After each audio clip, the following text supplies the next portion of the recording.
Falando de lira, a gente fala da irmã da lira, que é a semaglutida, tá? Tá muito em voga hoje em dia aí no mercado, muita gente usando para tratar a obesidade, tá? A semaglutida é um análogo de GLP-1 de uso semanal, tá? Não é de uso diário, muita gente tem usado, eu não sei assim, de onde vocês estão me ouvindo, mas aqui em Recife, pelo menos aqui em Pernambuco, tem muita gente usando o diário.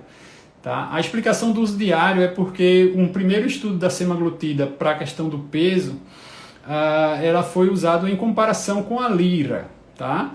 Então, para a gente falar de eficácia e de um estudo clínico, ele teria que ser duplo cego. Então, para você cegar os pesquisadores, se a lira tem que ser dose diária, então a sema também teve que ser dose diária, porque senão você ia saber que um grupo estava usando diário, outro grupo estava usando semanal, eles não quiseram usar um duplo placebo, né? Usar uma injeção diária de placebo e uma injeção semanal de sema, até porque também ia ser uma confusão para fazer esse tipo de avaliação e não podia usar as duas ao mesmo tempo, obviamente, então ficou tudo como dose diária.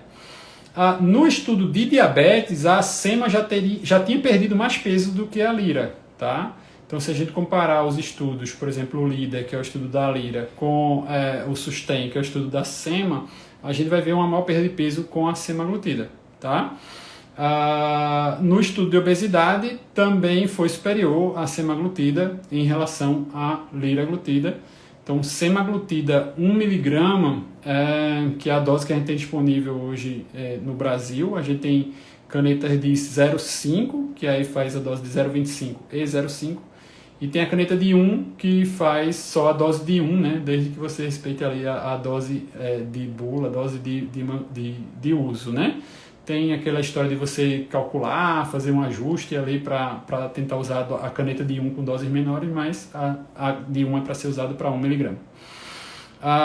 1 mg perde peso nesse estudo de dose diária, assim, fazendo extrapolação aí, 1 mg perde peso acima de 1,8 de lira, tá? Em alguns estudos mostra até próximo do que perde com 3 mg. Então, assim, realmente é uma comparação bem interessante.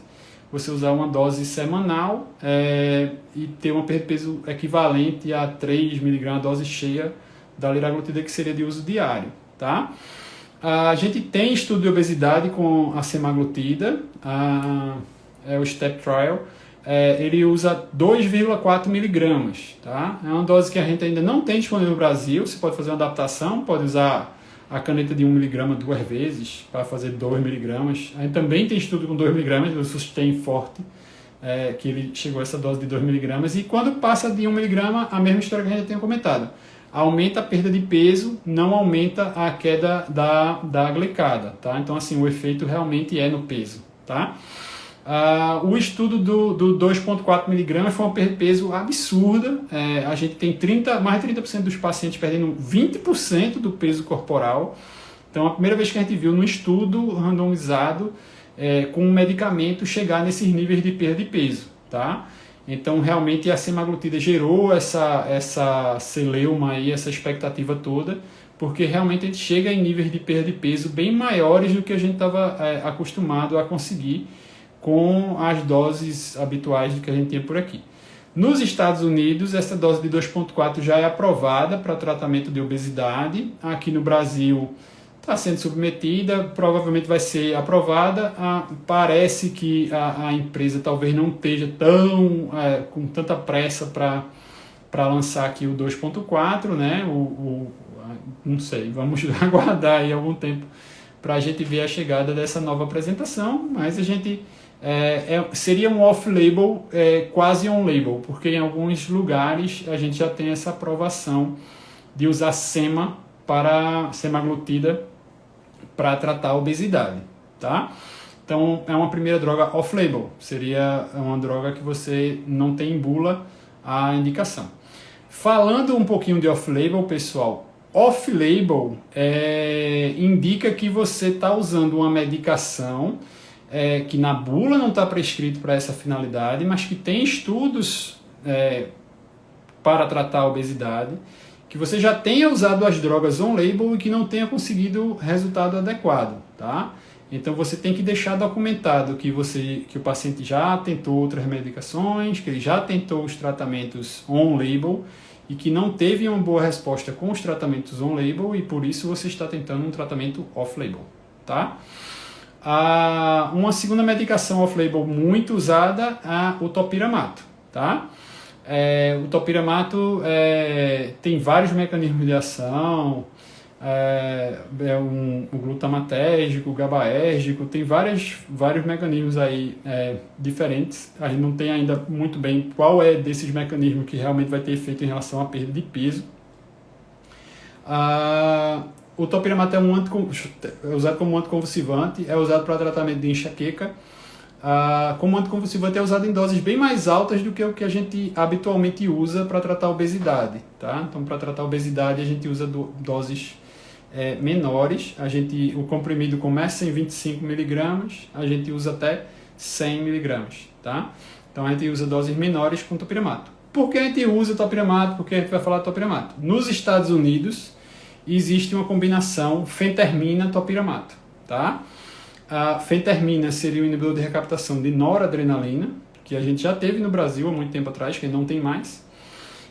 E o topiramato a gente tem, tá? Se extrapola, você pode usar, por exemplo, sibutramina com topiramato, porque a sibutramina teria um efeito inibidor de recaptação de noradrenalina, topiramato, então você faz uma combinação parecida com a fentermina e topiramato que a gente tem fora. Existem estudos sibutramina e topiramato fora? Não existe. Sibutramina está fora do mercado desde 2009, fora do Brasil, então a gente não tem estudos fora do Brasil com sibutramina, dificilmente vai ter, tem muito poucos lugares que ainda fazem uso, tem alguns estudos russos, mas também assim, a literatura, os russos são um pouquinho controversos nos estudos dele. Então, o topiramato, problema, a lista de efeitos adversos é bastante grande, tá certo? Efeitos adversos de topiramato, principalmente de geusia, alteração de sensibilidade ao redor da boca, a ponta de dedo, então parestesias são frequentes. O topiramato também pode ter problema com nefrolitíase, urolitíase, então o paciente deve ter cuidado com essa questão, o paciente já teve evento. Pode ter miopia aguda, perda visual súbita, glaucoma de ângulo fechado, ele tem um efeitozinho em relação à andrase carbônica e pode aumentar a produção de líquido, de humor vítreo, humor vítreo, e você aumentar a pressão intraocular, ter a história da miopia aguda, ter perda visual. Então isso geralmente, se ocorrer, eu nunca tive paciente que teve esse tipo de efeito colateral. A gente acaba usando bastante topiramato porque a gente tem muito paciente que usa sibutramina e que não alcança a resposta satisfatória, ou que já usou antes e não teve, e aí dentro da história dos recursos SUS, das drogas mais acessíveis, o topiramato entra nisso. O topiramato tem um problema também com a questão de você usar em mulheres em idade fértil. Ele é teratogênico, é associado a defeitos de linha média, então deve ter muito cuidado em pacientes em idade fértil. Tá? E pode interferir no metabolismo dos anticoncepcionais, pode diminuir a eficiência dos anticoncepcionais. Então, topiramato, nos Estados Unidos, inclusive, se coloca, se sempre pesar risco-benefício, mesmo já sendo a droga aprovada.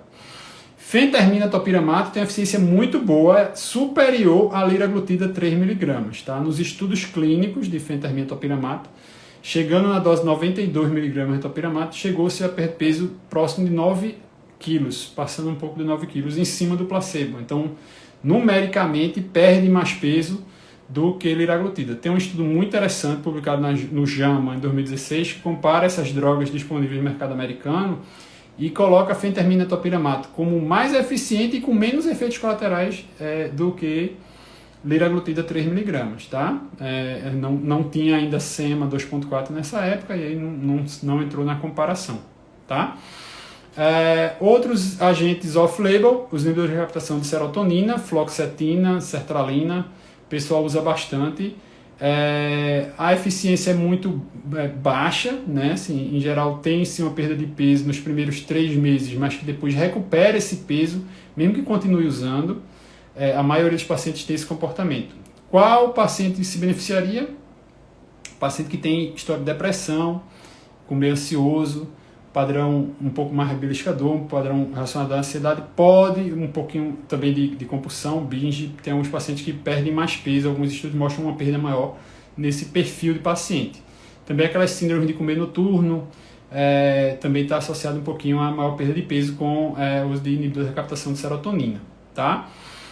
Mas é off-label, tá? Então, assim, se você tem um paciente que tem sintoma depressivo e você vai escolher um antidepressivo para esse paciente, escolha um que tenha perda de peso, aí a fluoxetina pode ser usada, a bupropiona pode ser usada dentro desse esquema de tratamento, tá?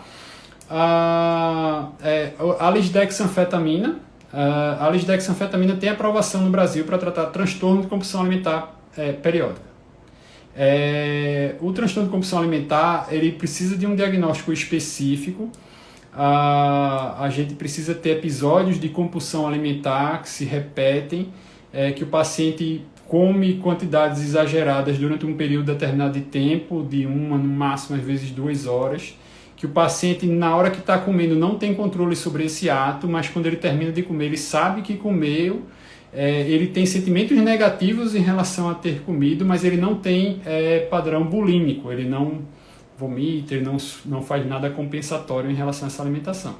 Então é um quadro muito específico e nesse contexto pode-se usar. Seria uma droga também com efeito mais noradrenérgico, anorexígeno, mas que tem aí um potencial maior de adição, um potencial maior de realmente ter sintomas na retirada, tá? Então precisa de um cuidado maior no traquejo, no manejo dessas drogas. Se você tiver um paciente que preenche perfil para transtorno de compulsão alimentar, aí pode lançar a mão de usar a lisdexanfetamina também, aí sem problemas, desde que você tenha um pouquinho mais de cuidado no manejo, tá?